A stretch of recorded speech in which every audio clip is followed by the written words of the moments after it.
Lama Kunjo Sumla Kyabzuji Dola Penchia Sangye Sho. May all beings have happiness and its causes. May all beings be free from suffering and its causes.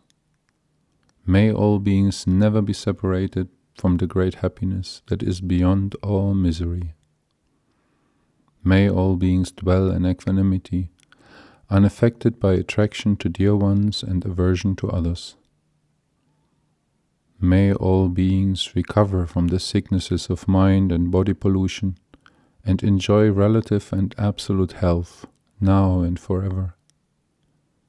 May all beings relax in a pure and healthy outer and inner environment now and forever. May all beings enjoy inner peace and world peace now and forever. Malusam jen kungi gangyo chi dude punche mi tse jom tse la ngena malu yanda kengyo pe chom den go jene di shek su so. Protector of all beings without exception, endless subduer of harmful beings and energies, perfect knower of all things, Bhagavan in attendance, please come here to this place. Kukkuripa, the dog lover. Where conscious effort and striving are present, the Buddha is absent. Thus, ritual and offerings are futile. Within the peak experience of the Guru's grace, the Buddha is present.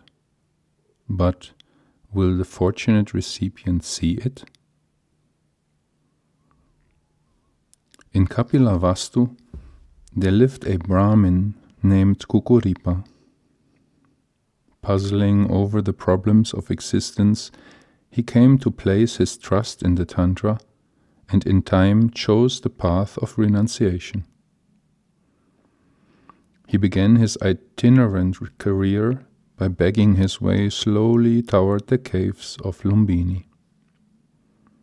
One day, on the road to the next town, he heard a soft whining in the underbrush.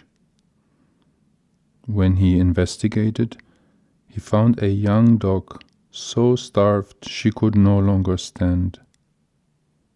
Moved to pity, he picked her up and carried her with him on his long journey, sharing the contents of his begging bowl and watching with delight as she began to grow strong and healthy.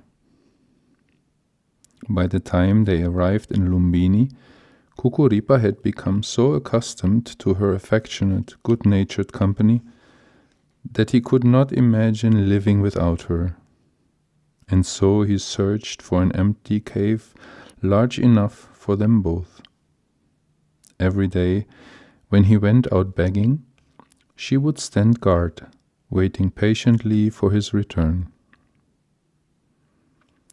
So deeply involved was Kukkuripa in the continuous recitation of his mantra that 12 years passed as quickly as one. Almost without realizing it, the yogin attained the magical powers of prescience and divine insight.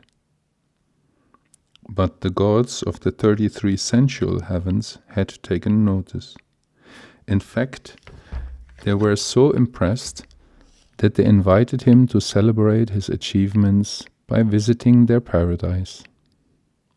Flattered and amazed at their attentions, he accepted the invitation and embarked upon a ceaseless round of self-indulgent feasting and pleasure. On earth, his faithful dog waited patiently for her master to return. Although she had to root around for whatever she could find to eat, she never strayed far from the cave. And in truth, she was not forgotten. Despite his luxurious existence, Kukkuripa sorely missed his loving companion. Again and again he told the gods that he needed to return to the cave to care for her. But his heavenly hosts urged him to stay, saying, "How can you even think about returning to a dog in a dark cave when you are enjoying our good favor and every luxury and comfort we can offer? Don't be so foolish. Remain with us here." Time and time again, Kukkuripa allowed himself to be persuaded. But one day, when he looked down from the 33 heavens, he realized that his loyal dog was pining for him. Her eyes were sad, her tail drooped, and she was so thin he could see her ribs. Kukkuripa's heart ached for her. Then and there he descended from paradise to rejoin her in the cave. The dog leaped and pranced with joy when she caught sight of her beloved master.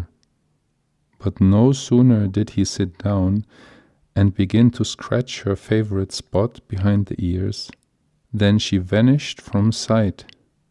There before him, wreathed in a cloud of glory, stood a radiantly beautiful Dakini. "Well done," she cried, "well done. You have proved your worth by overcoming temptation. Now that you have returned, supreme power is yours. You have learned that the mundane power of the gods is delusory, for they still retain the notion of self. Theirs is the realm of fallible pleasure. But now your Dakini can grant you supreme realization, immaculate pleasure without end." Then she taught him how to achieve the symbolic union of skillful means and perfect insight. As an irreversible, infallible vision of immutability arose in his mind stream, he did indeed attain the state of supreme realization. Renowned as Guru Kukkuripa, the dog lover, he returned to Kapilavastu, where he lived a long life of selfless service. And in due time, he ascended to the paradise of the Dakinis with a vast entourage of disciples. Ni modelek zendelek, ni megungyang delek shin, nin sentak tu delek pel, kunchok sumgi jingi lop, kunchok sumgi ngadrup zol, kunchok sumgi tashi shok. At dawn or dusk, at night or midday, may the three jewels grant us their blessings. May they help us to achieve all realizations and sprinkle the path of our lives with various signs of auspiciousness.